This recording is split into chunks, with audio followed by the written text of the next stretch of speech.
Assalomu alaykum qavmchilar. Xudoda bugun 1-iyun sanasiga ko'ra 4 yillik hammada yarmarkamizda xudoda gigant tushdi, yana gigant. Buni ko'rib bir baqa bayinga obunachilarga. Yana. Muzika alıp işini soyun yarmarka. Yana do'stlar. Üstüne bir iki adam sığardı, bir adam sığmazsa iki adam bana sığardı yani. Obunachilar. Yine şuna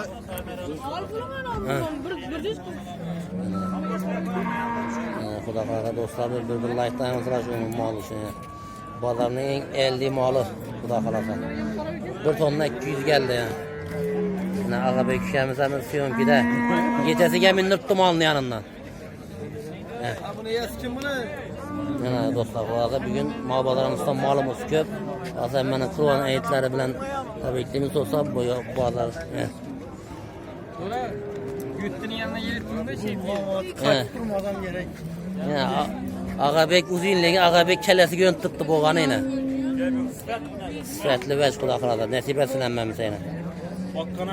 Haqqına rahmat shunda bir mol zo'r 1 tonna 200 bo'yi chiqibdi do'stlar. Bu filansiz qoldirishlarni unchalar keladi Xudo xolasa. Yana do'stlar bu odam bugun molimiz ko'p mollarda. Sifatli mollar ko'p inanmaydi. Ya do'stlar. Zaten mallarımız ko'p xudoda. Bir like tayyorlaymiz. Bota 95 kanalida yangi bo'lsa obuna qo'yasizlar. Shunday sifatli mollarni chiqaraveramiz. Yana bir ikki soat shuni o'tamiz yana do'stlar. Yana ajoyib. Yana katta ekiz. Xudoda mol ko'p. Xudoda yomon emas. So'mkaga? Bom. Ya do'stlar, Xudo xolasa.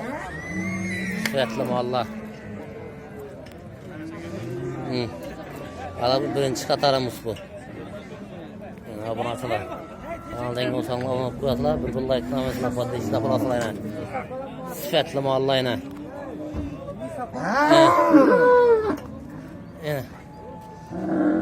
Ajoyib bo'ladi.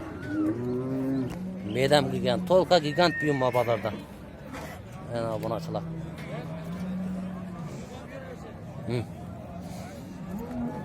Bu yanda kichikroq mollarimiz var, yanda kattaroq mollarimiz.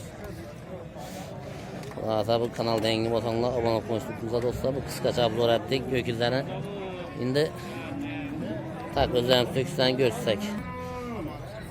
Xudo xolasa do'stlar, yana bugungi ag'an o'kislarni ko'rsib o'tsak, yana bu qara buqamiz. Yine bu sarı bukamız yine 1 2 yine 3 mal obunachilar. Yine do'stlar. Xudo xolasa ertaga 2-iyul kuni yine shu o'kisimiz so'radi. Xudo xolasa nasib etsa, xudoda do'stlar kelaversa yine sifatli mol so'radi yine obunachilar. Xudo xolasa ajoyib to'lqa sifat yine. Yine do'stlar.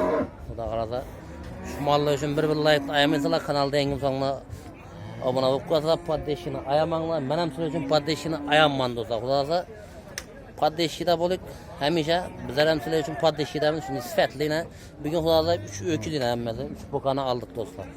Xudosa bir like bilan podpishlar bo'lsa keyingi videoda görüşünce xayr do'stlar. Sog' salomat bo'linglar. Bir like bilan podpishida bo'linglar. Yarmarka nomer 1 to'lqa do'stlar. Kelaverasizlar yarmarkaga. Birinchi messi Muzaffar Qassobov kelaverasizlar do'stlar.